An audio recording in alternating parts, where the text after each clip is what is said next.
Hello, in this explainer, we are going to look at a type of cyber attack that targets human behavior rather than technical weaknesses in a computer system. To begin, let's consider a common situation. Imagine you get an urgent message that demands you take immediate action. How you choose to respond is at the very heart of the attacks we will be discussing. A scenario like that illustrates a crucial point. Not all cyber attacks are aimed at computer systems. In fact, many are specifically designed to target people directly. Now, modern computer systems often have strong technical protections. Think of things like firewalls and encryption. They're designed to block attacks that try to exploit weaknesses in software. But attackers can often find a way around all that. They do it by simply persuading a user to give them access, which effectively bypasses those technical defenses altogether.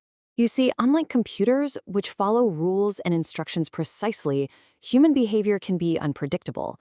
A person might be busy or distracted or feeling under pressure, and these things can lead to simple mistakes. Attackers exploit these very human tendencies, like our trust in official sources or our emotional reactions to fear and urgency. And this is what makes people a more vulnerable target. The most common form of a human-targeted attack is known as phishing. It is really important to understand that phishing is a method of deception. It is not a technical hack.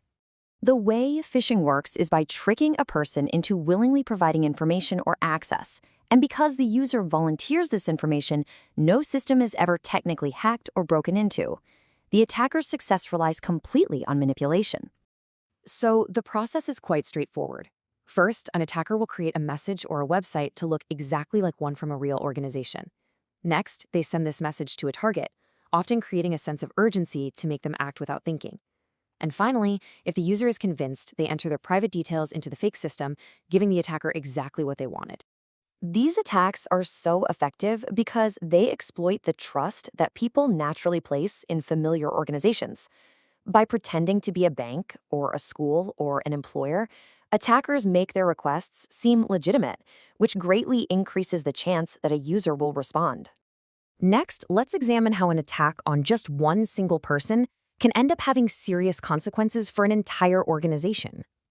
As soon as an attacker gains control of one user's account, they instantly have the same permissions and access rights as that user.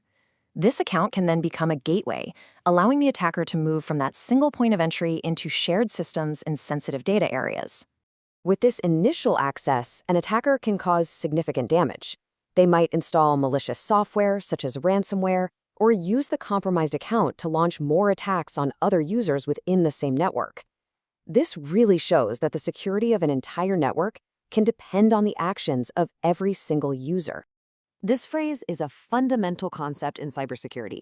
It highlights that even the most advanced technical security can be defeated if one person makes a mistake. It reinforces just how important individual awareness and caution really are. So, given that these methods are quite well understood, we have to ask, why do these attacks continue to be so effective? Phishing succeeds because it's designed to bypass our rational thought. It does this by triggering an immediate emotional response. The messages look convincing because they use real logos to seem trustworthy. They create urgency with phrases like "act now," and they trigger fear with threats or excitement with promises of rewards. Ultimately, they are successful when people have not been trained to spot these warning signs. Because these attacks target human behavior, the very best defense is to improve that behavior. This is why organizations invest so much in training their staff to recognize the signs of a phishing attempt. An aware user who knows how to identify a suspicious message is a more powerful defense than any single piece of security software. To conclude, let's just briefly review the key ideas. First, many attacks target people, not technology. Second, phishing uses deception to manipulate users into giving away information. Third, one user's mistake can compromise an entire network, which can make individuals a security weak point. And for this reason, the most critical defenses we have are user awareness and proper training. Understanding these principles is the first step towards thinking critically about all the digital communications we receive. The ability to just pause, analyze a message, and question whether it's legitimate is the most important skill in defending against these human-targeted attacks.